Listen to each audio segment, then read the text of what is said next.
Como lo comentábamos al principio del programa, la Universidad Nacional Autónoma de México anunció que su nuevo rector es Leonardo Lomelí Vanegas, actual secretario general de la universidad.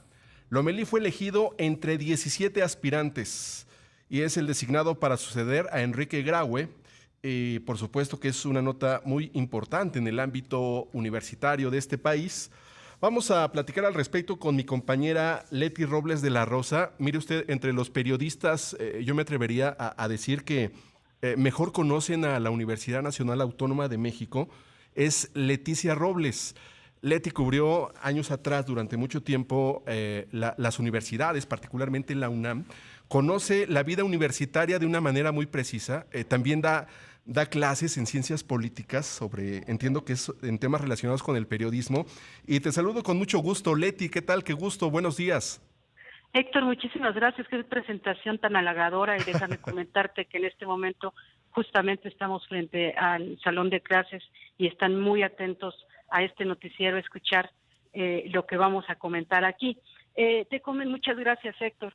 Pues sí, efectivamente, ayer de manera unánime la Junta de Gobierno de la UNAM elige a el doctor Leonardo Lomelí como rector de la Universidad Nacional, después de una auscultación que marca récord, Héctor, porque llevó casi 5 días la decisión. Una decisión que arranca con 17 personas que se inscriben, pero que son llamados a entrevistas solo 10 de ellos, y que al final, pues, el final, pues fue entre Leonardo Lomelí y William Lee, que es el representante del sector científico. Te comento también que Leonardo Lomelí, pues, es el primer secretario general de la UNAM que salta de manera directa a la rectoría.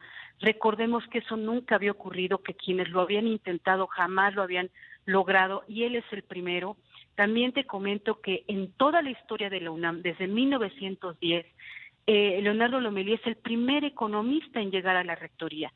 La rectoría ha tenido abogados, muchos abogados, ha tenido educadores, ha tenido geólogos, ha tenido ecólogos, últimamente tuvo muchos médicos, pero nunca había tenido un economista, que es una de las escuelas, digamos, fundadoras de la universidad. Recordemos, la universidad nace con medicina, derecho, arquitectura, ingeniería, y una más fue economía. Entonces, ellos jamás habían logrado llegar a la rectoría hasta este momento, pero también tiene una característica peculiar, Héctor.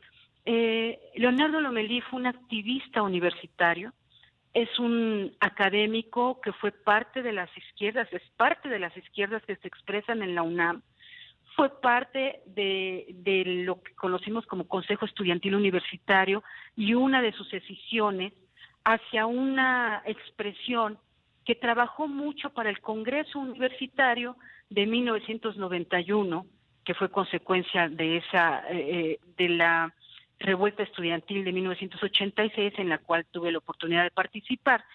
Y pues Leonardo Lomelí, al ser parte de estas izquierdas históricas de la universidad, pues conoce perfectamente bien a muchos de los que están hoy en el gobierno de Morena, tanto a nivel federal como a nivel local en la Ciudad de México. Leonardo, él ayer mismo comentaba que claro que hay oportunidad de diálogo con el gobierno, y claro que hay oportunidad de entendimiento, porque el gobierno ha planteado que tiene interés en que le vaya bien a la universidad, y él, por supuesto, pues sabe que su mayor meta pues es que le vaya muy bien a la universidad, defender la autonomía y pues mantener un ritmo de trabajo, mejorando cosas, porque la universidad es un ente vivo y siempre tiene que mejorar cosas, Héctor. Es parte de estas características. También te comento, pues Lomelí fue uno de los alumnos pues más destacados de un teórico de la ciencia política, que es Arnaldo Córdoba, papá de Lorenzo Córdoba, y sabemos que Arnaldo Córdoba, bueno, pues era un teórico de las izquierdas, y también una persona que no conjugaba con los radicalismos de izquierda, sino con una izquierda sensata, constructiva, y que es esa izquierda en la que, conjuga Leonardo Lomelí, pero que como director de la Facultad de Economía y como secretario general de la UNAM, pues siempre demostró ser un universitario que sabía traducir perfecto el activismo estudiantil a convertirse en una autoridad pegada a la institucionalidad de la UNAM, un modelo similar al que tenemos aquí en la Facultad de Ciencias Políticas y Sociales de la UNAM, con Carola García Calderón, que también fue activista de izquierda, pero como directora está totalmente apegada a la institucionalidad de la universidad, Héctor.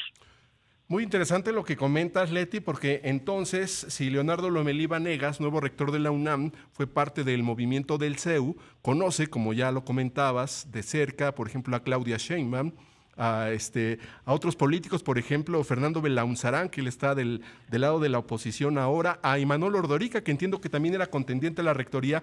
Pero, ¿qué te parece, Leti? Vamos a una pausa y te voy a preguntar, quiero saber qué piensas sobre los retos de la Universidad Nacional y los retos particularmente que tendrá que enfrentar el nuevo rector de la UNAM. Un saludo a los alumnos de Leti Robles de la Rosa, que los tiene ahí escuchando esta parte del noticiero, porque estamos platicando con ella, que es su maestra, por supuesto, de estos estudiantes de periodismo y de ciencias políticas. Leti Robles, te decía que entonces el nuevo rector de la UNAM, Leonardo Lomelí Vanegas, pues conoce, digamos, de tiempo atrás a Claudia Sheinbaum, a Fernando Belaunzarán, a Imanol Ordorica, quienes formaron parte del movimiento estudiantil del CEU en la UNAM a finales de los 90, ¿no? No, de los 80 o de los principios de los 90. Ajá, sí. Es que es un movimiento que tiene muchos años, inicia en 1986, pero en realidad termina en términos prácticos hasta el 96, 97. Esos grupos que integraron el CEU original. Por eso es que sí alcanza, es mucho más joven que nosotros en estas generaciones, pero sí alcanza a, digamos, la parte intermedia del CEU.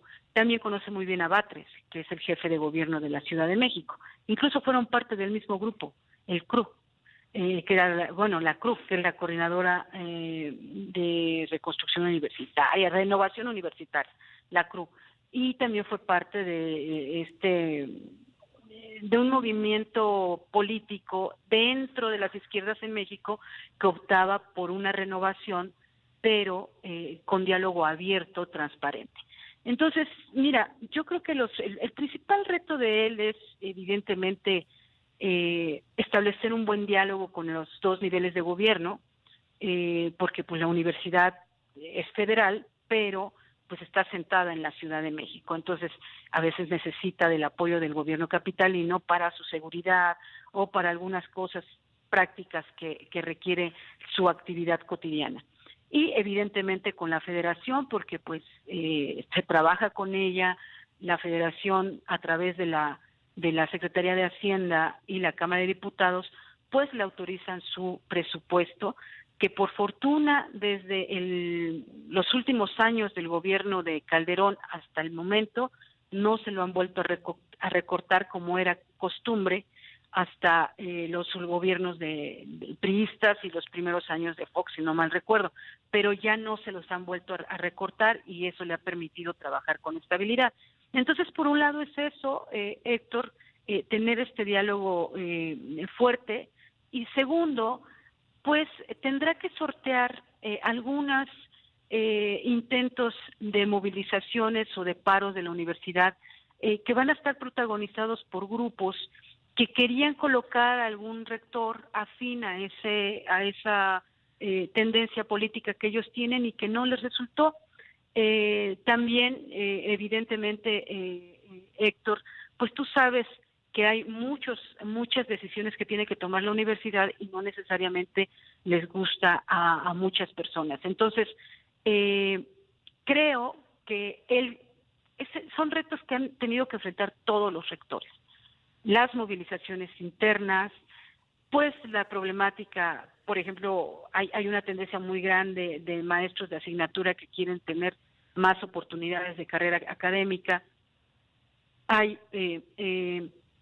pues demandas de grupos feministas que quieren, que exigen que la universidad tenga ya una cultura real, empática, de lo que es la tolerancia entre géneros. Si tenemos una cultura arraigada de tolerancia política e ideológica, pues también tiene que ser en materia de género, Héctor. Entonces creo que son los retos importantes evidentemente mantenerla como una universidad de primer nivel a nivel internacional, que es la número 1 de México en muchas áreas, en las áreas científicas, en las áreas de ingenierías, en el área de las ciencias sociales, por ejemplo, en Derecho, el Instituto de Investigaciones Jurídicas es el número 1 en América Latina.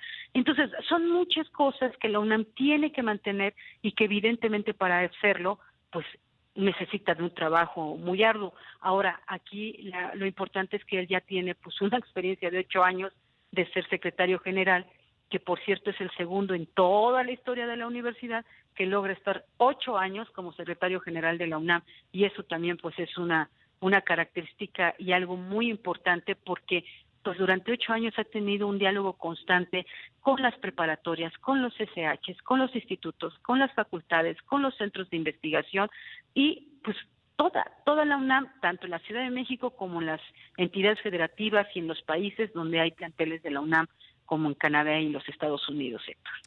Muy interesante, Leti. Solo preguntarte brevemente en 30 segundos, ¿todavía no se tiene fecha para cuando asuma ya la rectoría formalmente? ¿Será en este mes de noviembre? Tiene que ser, Héctor, a más tarde el 17, porque en ese momento concluye el periodo del doctor Grau. Y entiendo, ayer alguien me comentaba que es probable que sea el próximo viernes 17. Perfecto, pues ahí están ya los plazos, este cauce de diálogo que sin duda va a entablar el rector con las autoridades de gobierno y por supuesto mantener y reforzar algo distintivo de nuestra Universidad Nacional, que es la autonomía, sobre todo en aspectos académicos y docentes. Leti, te agradezco mucho haber platicado con nosotros esta mañana. Muchísimas gracias a ti, Héctor. Muy buenos días. Igualmente, gracias también a tus alumnos. Buenos días.